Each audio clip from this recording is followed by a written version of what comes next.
आंखें बंद करो सब 1 मिनट।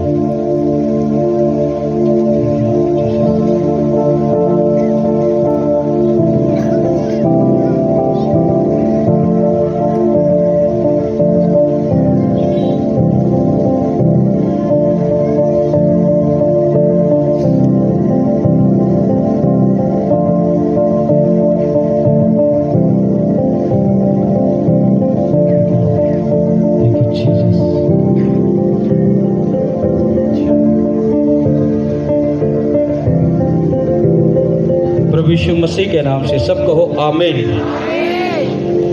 Hallelujah, hallelujah. अपने पड़ोसी को बोले कि आज तेरे छुटकारे का दिन है। फिर से बोलो,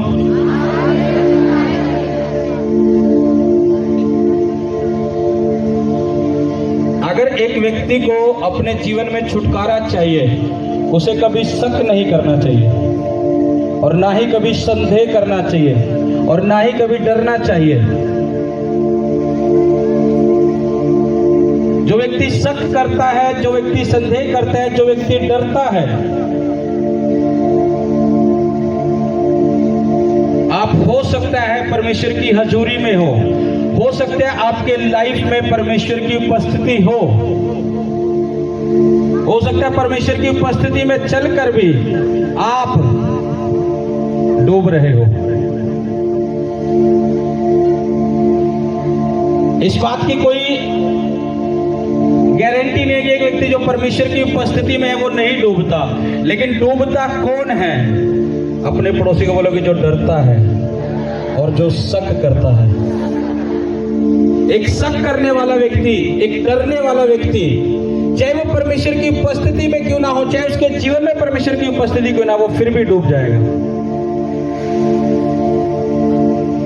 हालेलुया। एक वचन नोट करेंगे, मत्ती की किताब 14 अध्याय उसका 22 से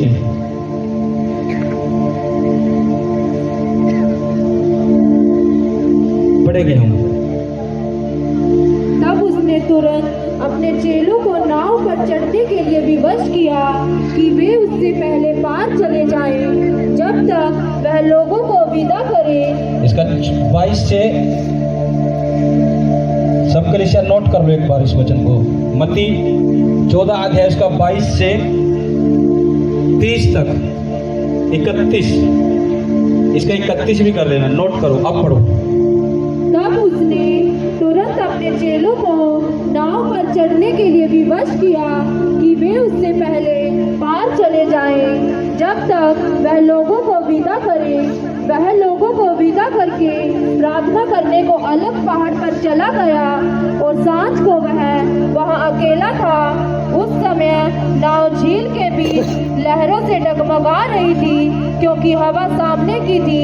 और यीशु रात के चौथे पहर झील पर चलते हुए उनके पास आया। चेले उसको झील पर चलते हुए देखकर घबरा गए और कहने लगे, यह भूत है, और डर के मारे चिल्लाने लगे। तब यीशु ने तुरंत उनसे बातें की और कहा, ढाढ़स बांधो, मैं हूँ, डरो मत। पतरस ने उसको उत्तर दिया, हे प्रभु, यदि तू ही है तो मुझे अपने पास पानी पर चलकर आने की आज्ञा दे। पतरस ने क्या बात बोली? जब लोग डर गए थे, यीशु मसीह जब पानी पर चल रहा था, उसके चेले भी डर गए। लोगों को लगा कि कोई भूत है जो पानी पर चल रहा है और सब डर गए। तो यीशु मसीह ने देखा, यीशु मसीह ने बोला, ढाढ़स बांधो कि मैं हूं। तो पतरस ने एक बात बोली थी कि प्रभु अगर तू है तो मुझे आज्ञा दे कि मैं तेरे पास आऊं। अपने पड़ोसी को बोले कि अपना फोकस परमेश्वर की ओर रख। जब तू अपने ध्यान को परमेश्वर की ओर रखेगा तो परमेश्वर तुझे संभाल के रखेगा। पतरस ने एक बात बोली कि प्रभु अगर तू है तो मुझे आज्ञा दे कि मैं तेरे पास आऊं। जब प्रभु ने उसे बोल दिया कि मेरे पास आ जा, तो पतरस को कोई परवाह नहीं थी कि मैं कहां खड़ा हूं, किस माहौल में खड़ा हूं। बाइबल में हमने ऊपर पढ़ा है, हवाएं पहले से ही चल रही थी, नाव जो है पहले से ही डगमगा रही थी, जब तक यीशु दिखाई भी नहीं दिया था। यानी उस झील में तूफान था, हवाएं चल रही थी, डगमगा रही थी नाव, और लोग देख रहे थे। और जब यीशु मसीह को उन्होंने देखा वो डर गए, उन्होंने लगा कि कोई भूत है। जब वो डर गए तो यीशु ने कहा डरो मत, ढाढ़स बांधो क्योंकि मैं हूं। और पतरस ने जब ये बातें सुनी कि प्रभु अगर तू है तो मुझे आज्ञा दे, तो प्रभु ने जब उसे कहा मेरे पास आ, तो पतरस सब कुछ भूल गया था। क्या तूफान आ रहा है, क्या नाव डगमगा रही है, क्या नीचे धरती है या पानी है। जब उसे पता लगा प्रभु ने मुझे बुला लिया, वो पानी पर चल दिया। आपको पता है, आपको भी और मुझे भी उसी यीशु ने बुला लिया है। पतरस उस समय डरा नहीं जब प्रभु ने बोला कि मेरे पास आ। बाइबल बताती है कोई परवाह नहीं थी क्या हो रहा क्या नहीं, और वो जैसे ही चलने लगा उसे कुछ सुध बुध नहीं रही कि मैं डूब जाऊंगा, मेरे नीचे पानी है क्या, सूखा है क्या, धरती है क्या है क्या नहीं है, कोई मतलब नहीं। उसे पता लगा प्रभु ने मुझे बुला लिया है, प्रभु ने मुझे आवाज दी है। वो सब कुछ भूल के पानी पर भी चलने लगा।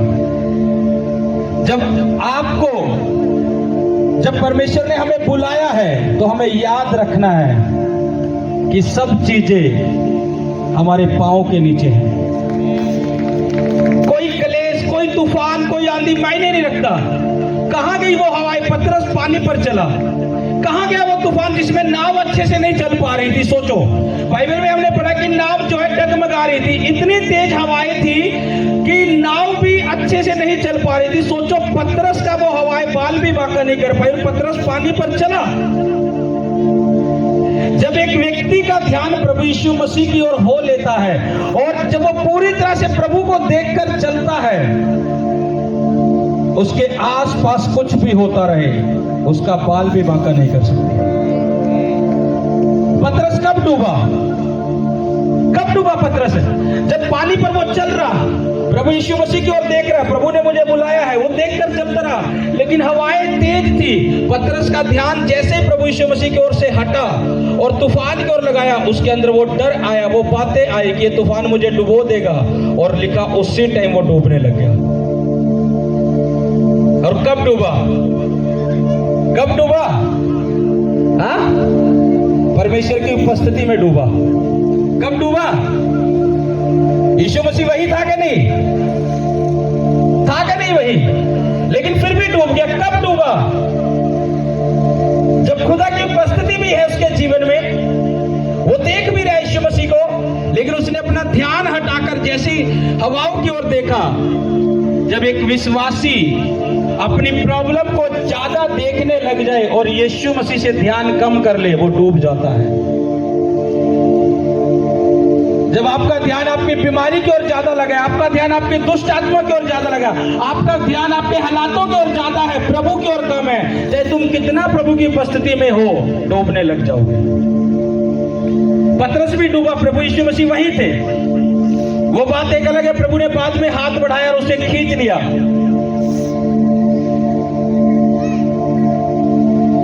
जब आपकी लाइफ में शक आएगा, जब आपकी बीमारी को देखकर, दुष्ट आत्माओं को देखकर, ऐसे हालातों को देखकर जब आपको शक आएगा, तो सोच लेना शैतान चाहता है कि आप डूबो, चाहे आप प्रभु की कितनी उपस्थिति में हो। इस वचन को पूरा पढ़ो, आगे क्या लिखा है? उसने कहा आ।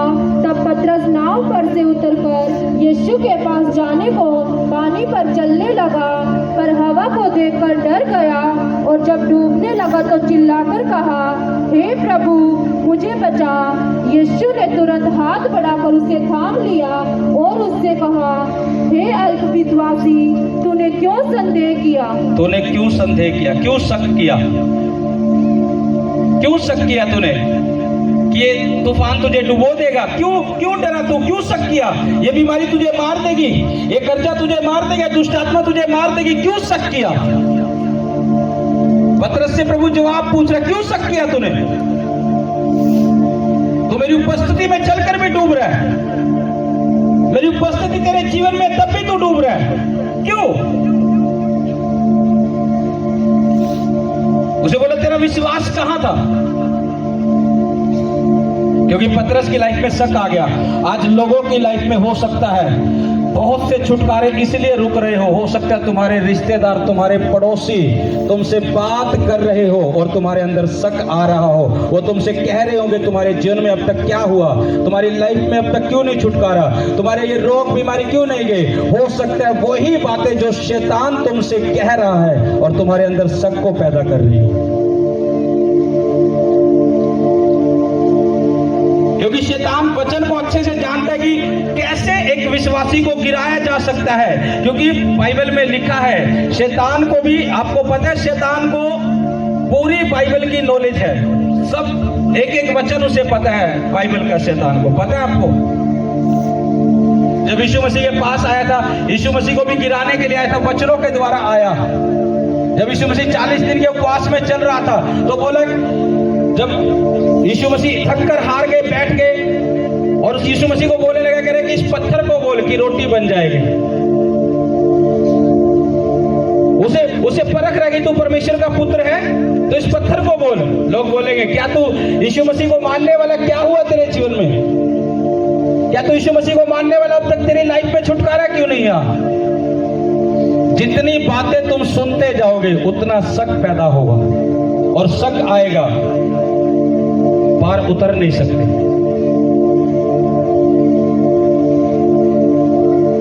आपको पता है आदम और हव्वा भी कब डूबे थे? हाँ? परमेश्वर की उपस्थिति में अदन की वाटिका उन्हें दी हुई थी, परमेश्वर की हजूरी थी, लेकिन डूबे कब? शैतान आता, रोज उससे बात करता हव्वा से, तू इस पेड़ का फल खा ले, तू ये काम कर। परमेश्वर नहीं चाहता कि तुम उसके जैसे बन जाओगे। बार बार उससे बोलता गया, उसके कानों में वो बात डालता गया शैतान बार बार, और वो बातें बार बार जो हव्वा ने सुनना शुरू की शैतान की, उसके अंदर उसी टाइम शक आया और उसने उस पेड़ के पास जाकर वो सोचने लगी, शक करने लगी परमेश्वर पर भी, उसके कामों पर भी, कि शायद परमेश्वर नहीं चाहता कि हम उसके समान बन जाए, इसलिए इस पेड़ का फल तोड़कर खाएंगे।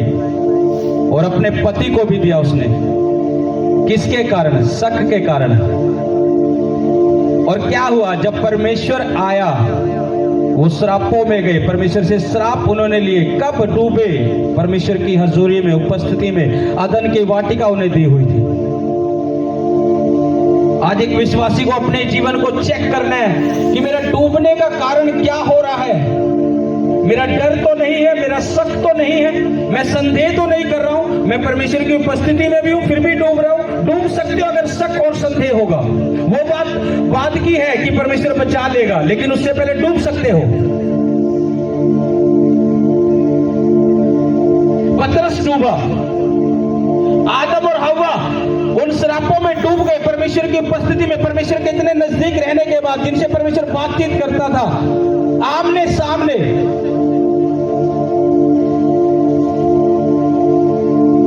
क्योंकि जिस विश्वासी की लाइफ में शक आया, शैतान ने वहां काम करना शुरू किया। अगर तुम यहां खुदा के घर में सेवा भी कर रहे हो, बिना शक के, बिना डाउट के करते जाओ, उसका प्रतिफल अपने आप खुदा दे देगा। निर्दोषता के साथ खड़े रहो उसके कामों के लिए, करते जाओ, वो उसका फल दे देगा तुम्हें। उसका फल आज ना दिखे लेकिन कल दिख जाएगा। Hallelujah, hallelujah. एक बार एक सेवक प्रार्थना करने के लिए जा रहा, कई सालों तक उस सेवक ने उस एरिया में प्रार्थना करी उन लोगों के लिए, और उन लोगों का जीवन नहीं बदला। कई सालों तक वो सेवक प्रार्थना करता रहा उन रूहों के लिए, उनका जीवन नहीं बदला। और उस सेवक के मन में आया, परमेश्वर ये बदल तो रहे नहीं है, इनका जीवन तो बदल नहीं रहा है, मैं इनको सिखा रहा हूं कि क्या पाप है क्या नहीं है, कैसे हमें चलना कैसे नहीं है, फिर भी उसी कमी को करे जा रहे हैं। उसका मन टूट गया, अंदर से आत्मा टूट गया। उसने निर्णय लिया कि मैं उन लोगों के पास जाऊंगा नहीं प्रार्थना के लिए, मैं उन्हें समझाऊंगा नहीं। मैं कई सालों से समझा रहा हूं लेकिन कोई बदलाव नहीं आया। उसने क्या किया, घर बैठा और वहां जाना बंद कर दिया उन लोगों में प्रार्थना के लिए। घर बैठकर ही वो परमेश्वर से प्रार्थना करने लगा उन लोगों के लिए, उनके पास नहीं गया। और वो प्रार्थना जब वो सेवक कर रहा था, प्रार्थना करते करते जिस नगर में वो सेवा के लिए जाता था, वो सेवक घर में प्रार्थना कर रहा, प्रार्थना करते करते उस नगर के सब लोग खेलते हुए दुष्ट आत्माओं के द्वारा उस खुदा के दास के घर के बाहर आ गई सारी दुष्ट आत्माएं, क्योंकि सेवक घर में प्रार्थना कर रहा था, क्योंकि परेशान हो गया था कि बदलाव नहीं हो रहा। परमेश्वर ने देखा, वचन क्या कहता है, वो थके हुए को बल देता है। जब सेवक थक गया कि परमेश्वर इतने साल मेहनत कर रहा हूं, ये लोग क्यों नहीं बदल रहे हैं, वो अपने घर बैठकर प्रार्थना करने लगा। उसने वहां जाने का निर्णय बदल दिया और लिखा वो सब लोग उस नगर के दुष्ट आत्मा से खेलते उस सेवक के बाहर आए, क्योंकि उनके अंदर एक जिद्दीपन की और एक ठीठपन की आत्मा थी। और जैसे खुदा के दास ने देखा और वहां पर उनके लिए प्रार्थना की, वो सारे दुष्ट आत्मा से जकड़े हुए लोग आजाद हुए और वो पूरा नगर बच गया था। हालेलुया। परमेश्वर जानता है कि कब क्या काम करना है, हमें शक में नहीं जाना। वो खुदा का दास शक में नहीं गया कि मैं प्रार्थना ही नहीं करूंगा। उसने कहा मैं वहां नहीं जाऊंगा, लेकिन घर अपने प्रेयर कर रहे हैं। वो कोई डाउट नहीं था कि मैं उन लोगों के पास नहीं जाऊंगा, लेकिन वो परमेश्वर से वैसे ही प्रेम कर रहा है। वो अपने घर में बैठकर उन लोगों के लिए प्रार्थना कर रहा है और परमेश्वर ने वही काम किया। अगर तुम्हारे जीवन में परमेश्वर की उपस्थिति है तो शैतान की औकात नहीं कि वो तुम्हें डुबा दे। पानी पर कोई मनुष्य चलकर दिखाए, कोई चल जाएगा, लेकिन पतरस चला, वो डूबा बाद में, जब उसने अपना ध्यान हटा लिया, फोकस हटा लिया परमेश्वर से, वो वही डूब गया। जिस काम में, जिस सेवा में खुदा ने तुम्हें दिया, वहां एक फोकस बना के रखो परमेश्वर के लिए, उसके कामों के लिए खड़े रहो और अड़े रहो, उस कामों को करते जाओ। कोई चीज, कोई शैतान तुम्हें मार नहीं पाएगा। आमीन, हालेलुया।